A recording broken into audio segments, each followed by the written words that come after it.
Di tengah lautan yang luas, terdapat sebuah pulau kecil yang sepi, tak ada penghuni, tak ada suara, hanya deburan ombak dan angin yang berhembus pelan. Dan di sanalah terdampar seorang pria sendirian setelah kapal yang ditumpanginya mengalami kecelakaan. Dengan tubuh lemah dan pakaian basah, ia bangkit.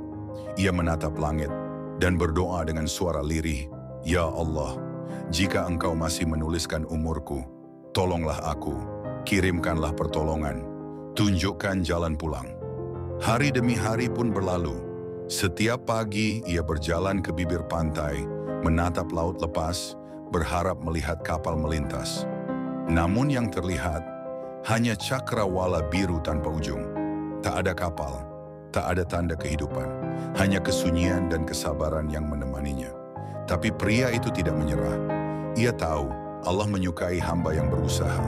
Maka ia masuk ke hutan, mencari buah-buahan, akar dan air bersih. Ia mengumpulkan ranting, dedaunan, dan bambu. Dan dari semua itu, ia membangun sebuah gubuk kecil. Setidaknya aku bisa berteduh di malam hari dan melindungi diriku dari hujan dan angin, katanya dalam hati. Hari-hari terus berjalan, ia mulai terbiasa hidup sederhana di pulau itu. Meski kesepian dan berat, ia tetap bertahan. Sampai pada suatu hari, ia kembali dari hutan setelah mencari makanan. Namun saat kembali ke pantai, gubuk kecil yang ia bangun dengan susah payah terbakar habis.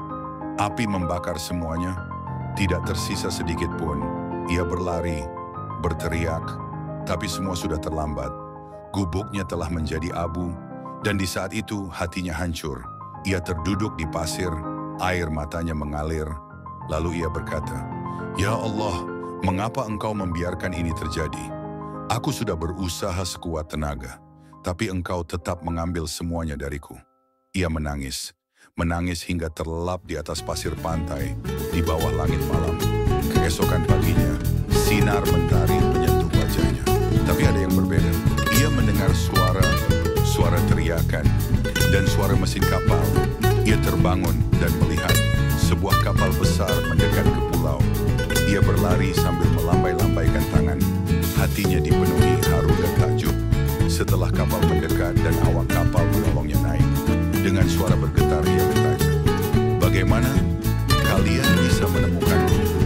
Salah satu dari mereka tersenyum lalu berkata, "Kami melihat asap hitam dari kejauhan, asap besar yang terlihat jelas dari tengah laut. Kami pikir itu pertanda darurat, jadi kami datang untuk memeriksa." Mendengar jawaban itu, pria itu terdiam, air matanya kembali mengalir. Tapi kali ini bukan karena kecewa, melainkan karena rasa syukur yang begitu dalam.